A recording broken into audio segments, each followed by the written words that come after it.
Well guys, आए दिन WWE में कोई ना कोई न्यू एडिशन तो होता ही रहता है। फिर चाहे बात ब्रॉन बेकर की कर ली जाए या फिर लायरा वेलकारिया की, न्यू स्टार्स डब्ल्यूडब्ल्यूई में इन्वेट करते ही रहते हैं। लेकिन इसी के साथ कुछ बड़े नाम ऐसे भी हैं जो जल्दी हम सभी को छोड़कर जाने वाले हैं। एंड इस लिस्ट में नाम शुरू होता है as Styles, Shinsuke Nakamura and the viper Randy Orton का। ये सारे ही स्टार्स जिनके मैंने नाम लिए वो एज 42 को क्रॉस कर चुके हैं। जल्दी ही डब्ल्यूडब्ल्यूई रेसलिंग को अलविदा करते हुए या रिटायर होते हुए नजर भी आ जाएंगे। यहाँ तक कि स्टाइल्स ने तो एक बार ये भी कह दिया था कि अब जो मैं कॉन्ट्रैक्ट साइन करने वाला हूँ ना, वो मेरे रेसलिंग करियर का फाइनल कॉन्ट्रैक्ट होगा। इसके बाद वो अपनी फैमिली को टाइम देंगे। वैसे तो इस लिस्ट में नाम Brock Lesnar, John Cena, even the rock का नाम भी शामिल है, लेकिन हमने अभी सिर्फ एक्टिव रोस्टर को ध्यान में रखते हुए आपको बातें बताई हैं। सुनने में काफी पेनफुल लग रहा है, बट इससे सच्चाई नहीं बदलने वाली। एक न एक दिन ये चीजें हमारे सामने आने ही वाली है। बाकी आप वीडियो को एंड तक पूरा देखना, क्योंकि अभी हमें आपको बहुत कुछ बताना है। एंड नाउ आप देख रहे हैं रेसलमैनिक्स एंड सब्सक्राइब करना तो बनता है। वेल द बम्प के शो पर आते हुए केविन ओवेंस ने रेंडी ऑर्टन को एक रियल स्टार बता दिया और उन्होंने कहा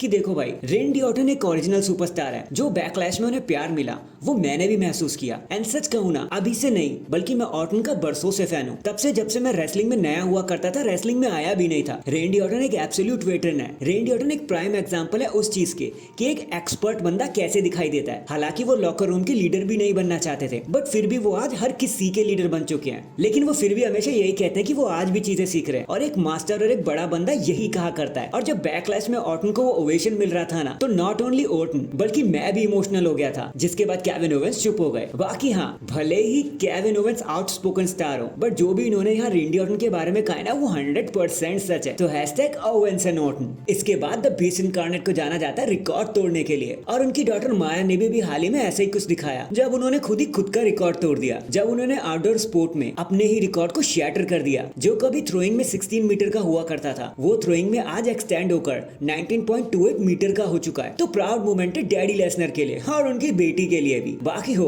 अब द बीस्ट खुद सामने आकर इसे एक्नॉलेज कब करेंगे? अंदर ही अंदर तो वो एक्नॉलेज कर चुके हैं, हम सब जानते हैं। तो hashtag Maya and Brock. Next, भले इंडस्ट्रियल एंड जिंदल महल की गाड़ी डब्ल्यूडब्ल्यूई में रुक गई हो, लेकिन इंडिपेंडेंट रेसलिंग में उनका बोलबाला अभी से चालू हो गया है। तो जुलाई 2024 में जिंदल महल का नॉन कम्पीट क्लॉज भी खत्म होने वाला है। तो जीसीडब्ल्यू एंड एआईडब्ल्यू जैसे प्रमोशन जिंदल महल को साइन करने में इंटरेस्टेड हो रहे हैं, जो यूएसए में ही नहीं बल्कि कनाडा में भी, जो जिंदल महल की होम कंट्री है, वहां भी उन्हें शो पर लेकर जाने की सोच रही है। बाकी ऑल द बेस्ट यार जिंदल महल एंड इंडस्ट्रियल को लेकर और सभी रेसलर को लेकर जो रिलीज हो गए। भाई काम किसी का नहीं रुकना चाहिए। इन दी एंड कल की मंडे नाइट रॉ जो होने वाली है वेलनेस अरीना इन ग्रीनविल से, तो वहां का ऑलमोस्ट सारा ही हाल अब हमारे सामने आ चुका है, जहां किंग ऑफ द रिंग के इवेंट्स भी प्रोग्रेस करेंगे। जैसे जे उसो फाइट करने वाले हैं ड्रैगन नोव से, गंथर फाइट करेंगे कॉफी किंगस्टन या रे मिस्टीरियो से, लायरा वेलकारिया फेस करेंगे ज़ोई स्टार्क को, बेकी लिंच भी वहां एक न्यू चैलेंजर के साथ हमें नजर आ ही जाएंगी। बाकी लेट्स सी अब कल हमें ये शो कैसे दिखाई देगा। So that is it guys, अभी के लिए तो बस इतना ही। आप मुझे बताना, जब रेंडी ऑर्टन या कोई भी बड़ा स्टार रिटायर होता है तो आपके मन को कैसा महसूस होता है? कमेंट करके जरूर बताना। एंड चैनल पर नया है तो चैनल को जल्दी से लाइक एंड सब्सक्राइब कर दो। बाकी मैं मिलता हूँ आपसे किसी और अपडेट के साथ। तब तक के लिए अपना ख्याल रखें और खुश रहें।